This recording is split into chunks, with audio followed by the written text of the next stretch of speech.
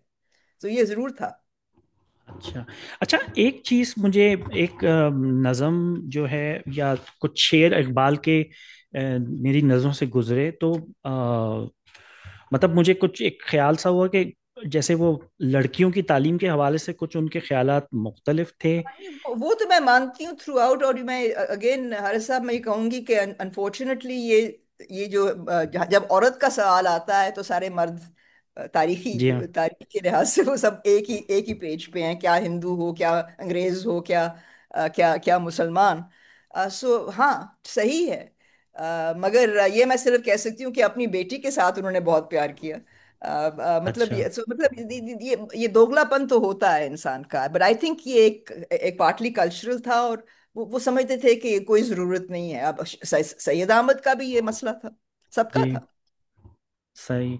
اچھا، پھر آپ نے 10ویں چیپٹر میں انلائٹنڈ ویژن صادقان ٹرانسپریشنز وہ آف میں نے اس لیے کیا تھا کیونکہ I was very impressed by Sadequain نے جو اقبال کی نظموں کو لے کر ان سے انسپائر ہو کے جو انہوں نے میورلز کیے ہیں. وہ میں سمجھتی تھی کہ بہت دلچسپ ہیں. اور کیونکہ وہ مطلب وہ تو کافی 70s، late 60s early 70s. پتہ نہیں آپ لاہور کے ہیں کہ آپ کراچی کے ہیں، مگر آپ لاہور کے ہیں اگر آپ نے دیکھے ہوں گے کہ ایک تو پبلک لائبریری میں ہے، پنجاب پبلک لائبریری میں ہے، ہر طرف ہیں. پنجاب میں اس دن میں پنجاب یونیورسٹی گئی ہوئی تھی تو ادھر بھی دو ان کے بہت بڑے میورلز ہیں، تو میں ان کے بارے میں لکھنا چاہتی تھی. صحیح. تو ایک جس کی آپ نے تصویر بھی اپنے کتاب میں شائع کی ہے کہ جس میں، وہ لاہور میوزیم کا وہ چھت پہ انہوں نے بنائی تھی میورل. اچھا اچھا، پھر آپ نے 11ویں چیپٹر میں ان شخصیات کا تذکرہ کیا کہ جن کے بارے میں آپ کا خیال ہے کہ پاکستان بننے کے بعد انہوں نے روشن خیالی کی شمع کو جلائے رکھا. نہیں، تو اس میرا تو یہ سٹانس ہے کہ روشن خیالی کی جتنی بھی محدود ہو ہمیشہ رہی ہے، ابھی بھی ہے. جتنا بھی ظلم ستم کیا گیا ہو، روشن خیالی کبھی ختم نہیں ہوئی. یہ ہمارا ایک صحیح چوائس ہے. ہم تنگ نظر ہو سکتے ہیں، آپ جتنا تنگ نظر ہونا چاہتے ہیں، جتنا آپ اندر اندر کی طرف دیکھنا چاہتے ہیں، مگر یعنی کہ یہ آپ کے پاس ایک چوائس ہے. آپ جو چاہیں آپ اگر اور اس کو آپ کا جو ایمان ہے اس میں کچھ فرق نہیں آتا. صحیح آپ اچھے آئیڈیاز کو لیں اور ان کو اپنائیں.